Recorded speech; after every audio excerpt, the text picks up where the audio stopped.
The morning of my wedding began with sunshine spilling through the chapel windows, and I believed I was the luckiest woman alive. My name is Claire Bennett. I was 29 years old, and after 6 years together, I was finally marrying the man I thought would stand beside me forever. Every flower had been chosen by hand, every chair arranged exactly the way we imagined, and every guest had traveled to celebrate what looked like the perfect love story. My fiancé, Ethan, smiled through every photograph, whispered that I looked beautiful, and held my hand so naturally that no one could have guessed anything was wrong.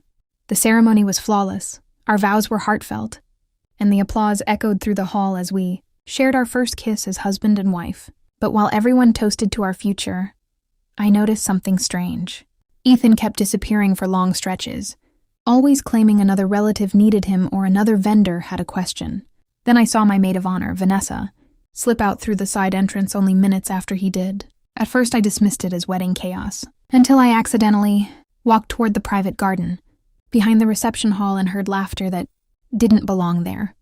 Hidden behind a row of hedges, I watched my brand new husband wrap his arms around Vanessa before they kissed with the comfort of two people who had done it many times before. My bouquet slipped from my hands, roses scattering across the stone path, and neither of them even noticed because they were too busy talking about how relieved they were that the wedding was finally over. Vanessa laughed and said they only had to keep pretending for a little longer until Ethan secured access to my family's trust, while Ethan promised that divorcing me later would be easy because I was too trusting to suspect anything. Standing there in my wedding dress, listening to the people I loved most plan my future like it was a business deal, I realized the marriage that had lasted less than an hour was already built on betrayal.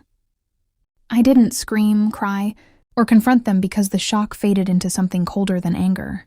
I quietly picked up my bouquet, wiped away the tears that threatened to ruin my makeup, and walked back into the reception with the same smile everyone expected from a happy bride. While Ethan and Vanessa believed I was celebrating the happiest day of my life, I was silently piecing together every strange moment from the past year.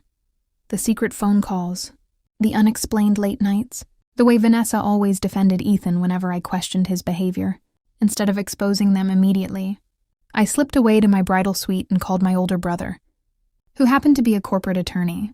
Within minutes, he arranged for my family's financial advisor to freeze every account Ethan expected to access through our marriage. My father, who had insisted on keeping my inheritance in a protected trust until after the honeymoon, quietly signed the final paperwork preventing Ethan from touching a single dollar. Meanwhile, I forwarded screenshots of messages Vanessa had once accidentally synced to my old tablet, messages I had ignored because I trusted them both, to my brother, who discovered the affair had started months before the engagement. By the time I returned to the ballroom for the speeches, everyone saw a smiling bride raising a champagne glass, but only I knew that the man standing beside me had already lost everything he thought he was about to gain. The speeches began one after another, and every guest believed they were witnessing the perfect wedding reception. My parents thanked everyone for coming. Friends shared embarrassing childhood stories, and Ethan played the role of the devoted husband so convincingly that even I almost admired his performance. Then it was my turn. I stood with my champagne glass, smiled at the 200 guests filling the ballroom, and thanked them for celebrating what I called a day that revealed the truth. Instead of hiding it, the room fell, silent as I described discovering that love means nothing without loyalty. Without raising my voice, I pressed a button on the projector remote connected to the ballroom screen. Instead of honeymoon photos, screenshots of Ethan and Vanessa's messages appeared one after another, complete with dates, hotel reservations, and conversations about marrying me only to gain access to my family's fortune. Gasps echoed across the room. Vanessa turned pale. Ethan lunged toward the projector, but my brother stepped between him and the stage. In a matter of seconds, the fairy tale wedding transformed into a public reckoning, and every smile in the room disappeared except mine. The ballroom exploded into chaos the moment the final message disappeared from the screen. Guests who had been laughing only minutes earlier sat frozen in disbelief, while others stood up from their tables to get a closer look at Ethan and Vanessa. My mother covered her mouth with both hands, unable to believe that the man she had welcomed into our family had been lying to us for months. Ethan kept insisting that the messages were taken out of context, but every excuse collapsed under the weight of the evidence. The dates matched perfectly with weekends he claimed he was traveling for work, and the hotel receipts, photographs, and voice recordings left no room for doubt. Vanessa tried to blame Ethan, saying he had manipulated her into the affair. But another message appeared on the screen showing that she had been the one encouraging him to marry me quickly before my father updated the family trust. Their faces lost all color as guests began leaving their seats, whispering to one another about the betrayal they had just witnessed. Some of Ethan's own relatives walked away in embarrassment, while Vanessa's parents openly apologized to my family before quietly escorting her toward the exit. Ethan reached for my hand, begging me to speak with him privately, claiming he still loved me and that everything had gotten out of control. I calmly stepped back and removed my wedding ring in front of everyone. The ballroom became so quiet that the sound of the ring hitting the crystal champagne glass echoed through the entire hall. Looking directly into Ethan's eyes, I told him that he hadn't ruined my life. He had only revealed who he truly was before I wasted years loving a stranger. Then my brother handed Ethan a sealed envelope. Inside were divorce papers prepared hours earlier, along with legal notices confirming that every account, every financial privilege, and every benefit he expected to receive through our marriage had already been revoked. Security, whom my father had quietly arranged to be present after my phone call, escorted Ethan out of the ballroom as he continued pleading for another chance. Vanessa followed behind him, but even she refused to stand beside him now that their plan had completely fallen apart.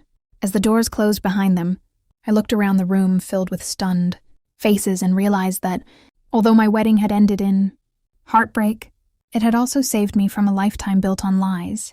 The days that followed were far more difficult than the dramatic ending everyone had witnessed at the reception.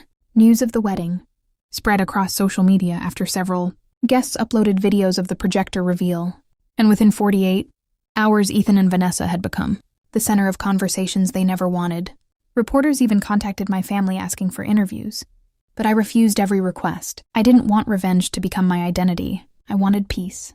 While Ethan desperately tried to repair his reputation, the truth kept catching up with him. The company where he worked launched an internal investigation after learning he had secretly used confidential client trips to meet Vanessa. Within a month, he lost his job for violating company policies and falsifying expense reports.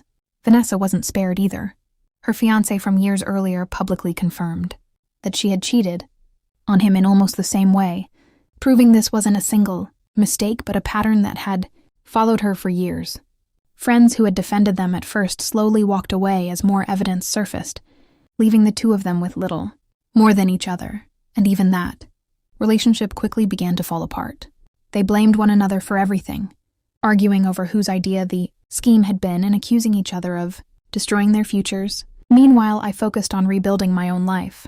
I canceled the honeymoon and used the money to open a scholarship in my late grandmother's name for young women studying law, inspired by the way my brother had protected me when I needed him most. Instead of remembering my wedding as the day I was betrayed, I slowly began seeing it as the day I escaped a future that would have been filled with lies. Every painful memory became another reminder that sometimes the greatest gift isn't finding out someone loves you, it's discovering they never did before it's too late. Almost a year later, I found myself standing in the same chapel where my wedding had taken place. But this time there were no flowers, no orchestra, and no promises being made. I had returned alone to close a chapter that had once nearly destroyed me. As I walked through the empty aisle, I realized the pain that had once followed every memory was gone. In its place was gratitude. Losing Ethan had felt like losing my future, but in reality, I had only lost an illusion. My business was thriving. The scholarship had already helped its first group of students, and my family had grown closer than ever, because we had faced the betrayal together, instead of letting it divide us. A few weeks later, I heard that Ethan and Vanessa had ended their relationship after months of blaming each other for everything they had lost.